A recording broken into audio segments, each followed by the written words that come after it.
Thank you so very much for that kind introduction, and welcome to our panel, to our spotlight discussion between a rock and a hard place, anticipating future cybersecurity challenges. In this spotlight, we want to do a little bit of a deep dive on the future challenges, but then really also identify what we can do about it across policy fields, across business, policymakers, experts, and so on. And what I really hope is that we can answer to the motto of the Munich Security Conference of this year, which is unlearning helplessness. And I hope that after our panel discussion, we will know that we are not helpless and that we actually can do quite a bit if we do it together. And for this, I have a really excellent panel. I'm delighted to welcome General David Petraeus, who is partner at KKR and chairman of the KKR Global Institute, which the General established in May 2013. It is also a pleasure to welcome Alex Stamos. He is director, Stanford Internet Observatory in San Francisco, and you have made it your mission to, I hope I'm right, to improve cybersecurity by working with experts, business leaders, and entrepreneurs, but also by teaching at the Stanford University and get students on board on this process. And Jeff Moss, he is the founder of Black Hat and DEF CON conference, the DEF CON conference series, and you are also currently a member of the U.S. Homeland Security Advisory Council and the Global Council on the Stability of Cyberspace. And you are also non-resident fellow in many institutions and on the board of many think tanks. I'm very happy to have all three of you today in this spotlight discussion. To prepare for moderating this discussion, I took a look at the latest World Economic Forum Global Risk Report. And what I found staggering were a couple of numbers. And especially two. And the report found that in 2020, malware and ransomware attacks increased by 358% and 435% respectively in 2020. I think this underlines really what we are talking about, but you are the experts. And what I want to start out with is a short round asking all of you, what do you see are the greatest cyber security challenges in the next 10 to 15 years?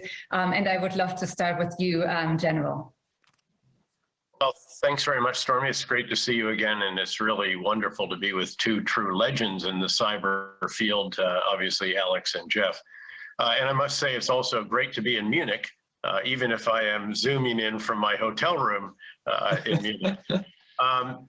But first, I want to focus on two issues that are in addition to the colossal challenges that really were already highlighted and have been re-highlighted.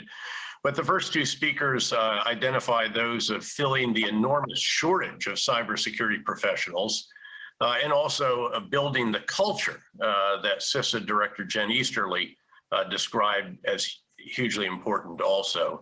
Here, I just might note that I have continued gratitude to her for what she did back in Iraq, not as in Iraq, between Iraq and a hard place, but really in Iraq.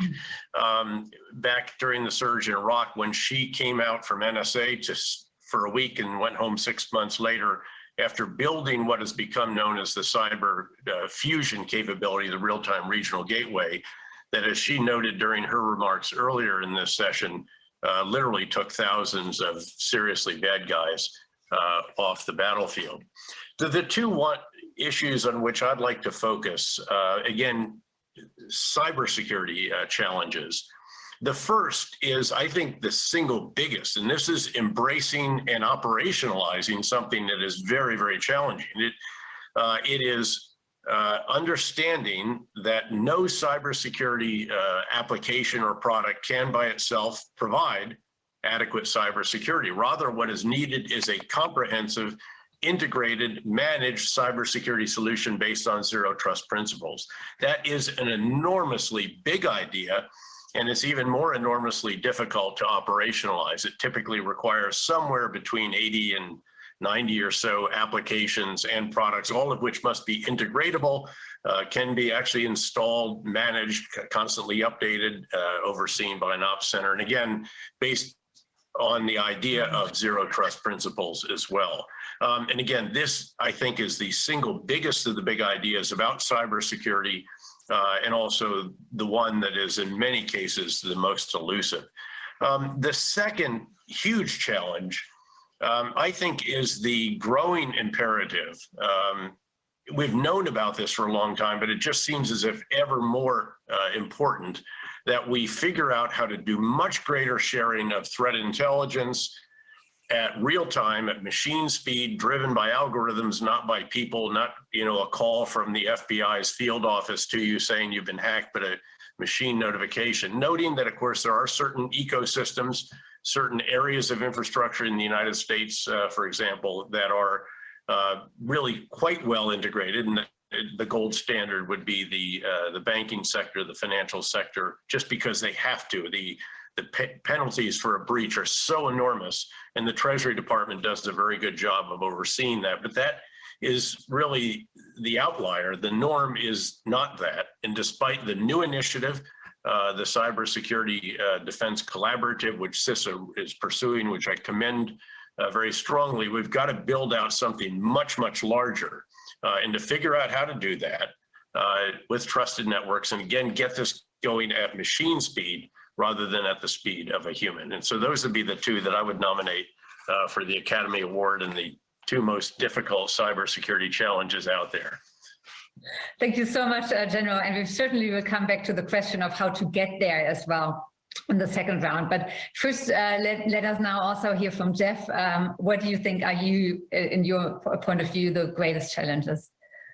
So there's a couple. I mean, we could talk all day in nuance, but I think the big picture for this audience is the movement into the political realm, the movement into the geopolitical realm of some of these things that were niche concepts, concerns of CISOs, but not really the general public, definitely not really at a national political level, that are now. So let me point to maybe two things. When Stuxnet first happened, one of the reactions was that, oh, look, there's a new tool in the toolkit of proportional response where we can now do these sort of cyberkinetic responses without having to blow up a power plant. We can do it with a very targeted, very focused, effect. Speed forward to the modern day, China and India have a skirmish on their border. And what is their response? Well, India decides to ban apps from their app store. Chinese apps that are generating money for Chinese businesses are banned in India. Sort of this app diplomacy has started. China can't easily respond because China's preemptively banned all the Indian apps. There are no Indian apps on the Chinese app store. And so you're starting to see other countries adopt in their political responses technological capabilities. And so I think that's pretty new. The other new thing is really the political targeting of malware. A few years ago, really, malware was quite small. There was some research and development in it, but it was not like today's environment. And I think a lot of that can be driven by, it has been driven by nation state interests, imposing costs through a third party on certain Western countries, specifically United States. Well, that has a knock-on effect. Everybody learns, right? Attacks never get simpler. I mean, never get harder, they only get simpler. And so now the real criminals have also learned those techniques. So I think we're going to be operating in that environment. And you layer that whole thing and you drop it on a multi-tenant cloud kind of centralized environment where everything is dual use. And if any one of the tenants on the cloud are attacked, it's essentially as if all of them are attacked if it's a DDoS against the infrastructure. And so we're walking toward this more fragile, more centralized infrastructure for efficiency's sake. And every one of these things has a big political component that we're going to have to deal with. Thank you very much, Jeff. And Alex, I saw you nodding a couple of times, so I hand over immediately to you. Yeah, well, I agree with everything the General and Jeff said. I think to build on both what the General said around workforce development and Jeff on the geopolitics, from my perspective, one of the kind of driving issues of the last 5-6 years that I think will continue for the next 10 is that the line over which an organization is important enough to have the top level adversaries, people who are real true professionals who will spend 6 months, 9 months, a year trying to break into one organization.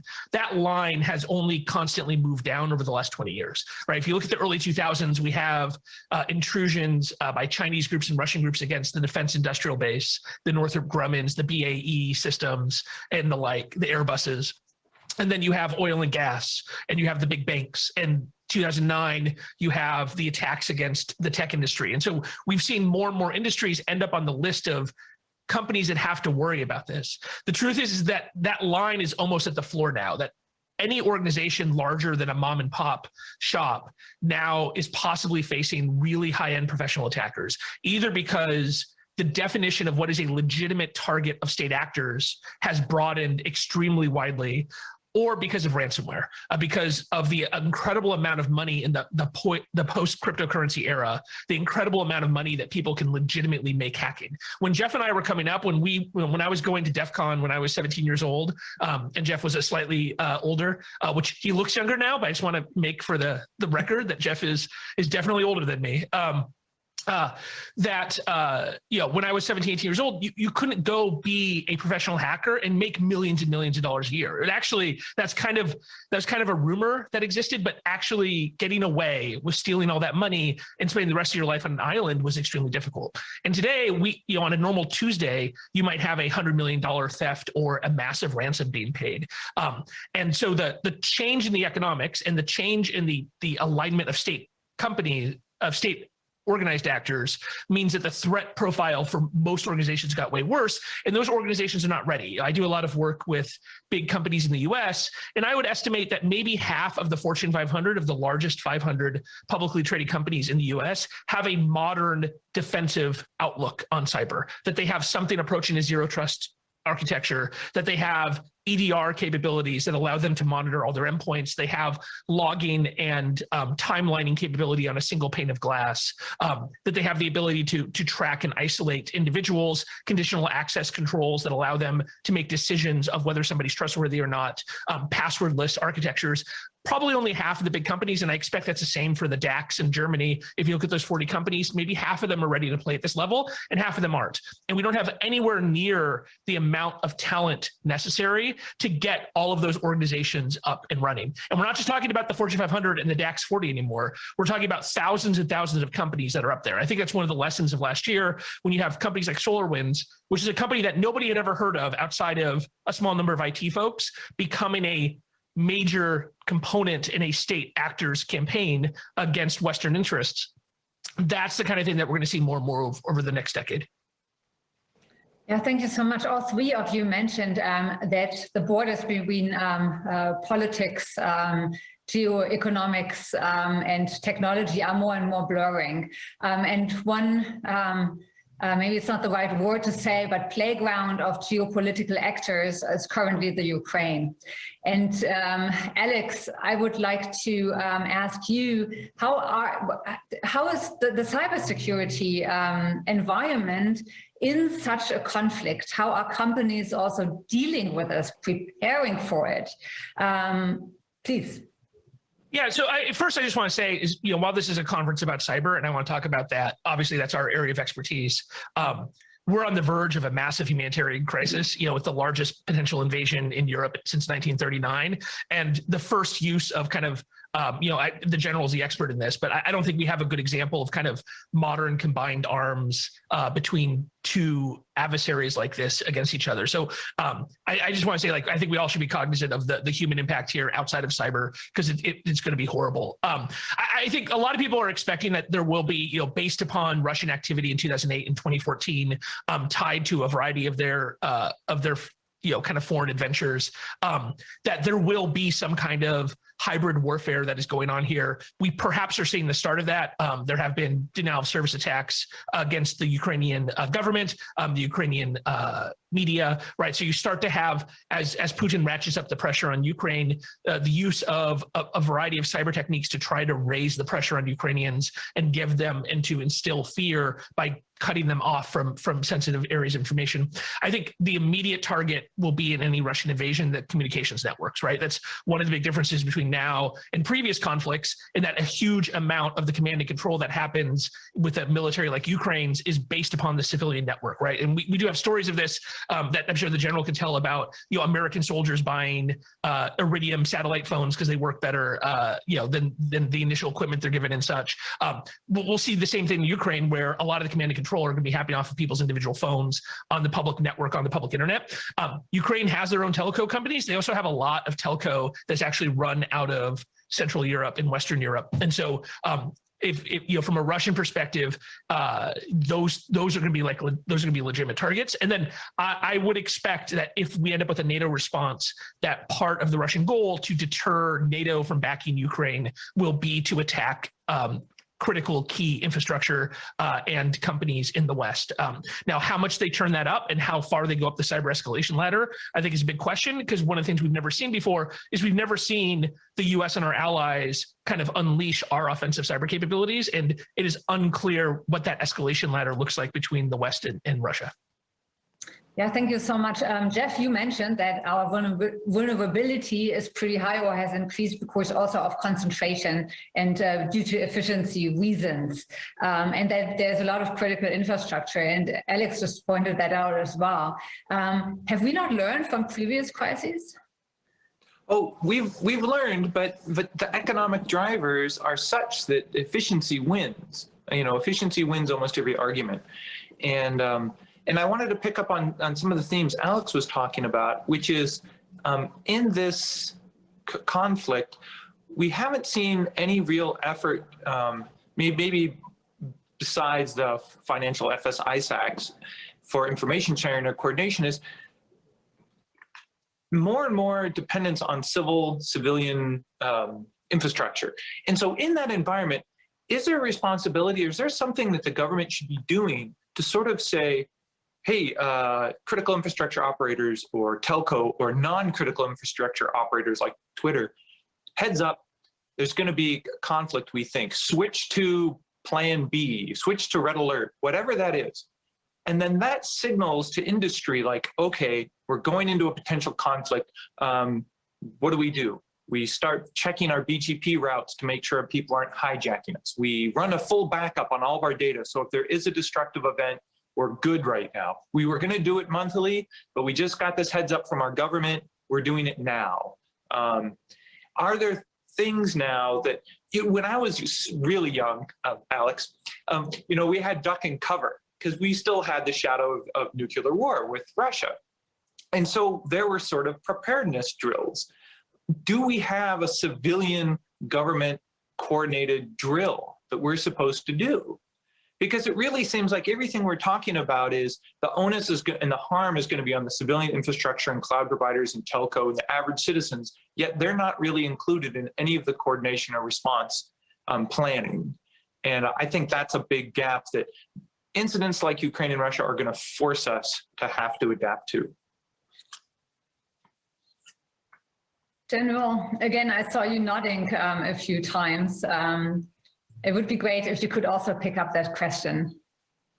Well, first, to answer what Jeff was discussing, we have to recognize that the Cybersecurity and Infrastructure Security Agency was established to do just that. The problem was it wasn't established until about 2.5 years ago. In fact, it was established by Alex's now partner in the Krebs Deimos group, Chris Krebs, who did a wonderful job. But even part of that time, the government was shut down, actually. And so, again, they've made a lot of dramatic progress. And they're the ones who do oversee the cybersecurity for these different, I think it's 16 areas that are designated as critical infrastructure. As I mentioned earlier, you have sort of the gold standard. That's sort of the banking sector, the financial sector.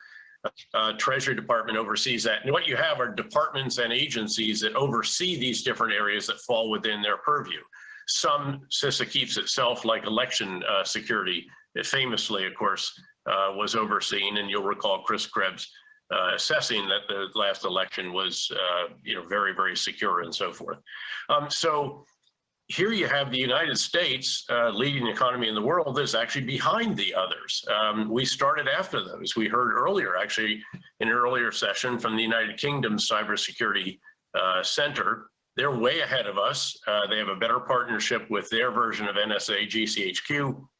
Very good public-private. CISA, again, terrific. Founding director, great. Subsequent, the second director, Jen Easterly, but a lot of work to do and really to make up for. I mean, a lot of us, I think all three of us were advocating for this kind of organization for years before it was finally established. So that's number one. Number two, it is very clear that cybersecurity is increasingly national security for the reasons that were mentioned. And then beyond that, when it comes, if I put my uniform back on again, cyberspace is now a domain of warfare. So you have the traditional ground, sea, air, now space and subsea, and you have cyberspace. And it is an actual place in which warfare actually is ongoing on a daily basis. The millions of cyber attacks that take place every single day, many of which do target elements of our Defense Department and other areas of critical infrastructure. So again, we can very much expect to see, because again, Russia has pioneered some of this to a degree, or at least actually used it more to some degree than other countries, that if they conduct a ground invasion, they're also going to be conducting a massive set of cyber attacks to bring down the networks of the Ukrainian forces who are trying to respond to what it is that the Russians are doing. So, and there will be much more than that. There will be exploitation of social media, putting out false information, and all the rest. So again, very, very substantial component of this, all of what we're talking about, cyberspace and cybersecurity, from what used to be just sort of a niche back in the day. Jeff, please, I saw your hand. Yeah, so this cyber as fifth domain is fascinating because unlike the other four domains, cyber adapts and it changes. And Atlantic Council put out a paper, I don't know, a long time ago now, about saving the future for our children on the cyberspace. And the idea goes that every time we fight in cyberspace or get into a political debate in cyberspace, it will adapt, right? Routes will change. Operating systems will be upgraded. That doesn't happen. If you shoot down an airplane, the sky is still there. You sink a boat, the ocean is still there. A tank on the land is still there. Not cyberspace, not the fifth domain. The fifth domain will change every time you tamper with it. And the concern is we tamper with the fifth domain too many times, we might not like what we're left with. Unfortunately, time is running so fast, and I don't want to go to close this spotlight talk with a feeling of helplessness. Now we want to be helpful, and how do we overcome these challenges? And I would like to ask all of you again to identify your two big general Oscar-winning ideas. Who wants to go first? Alex. The general was muted. Go ahead, General.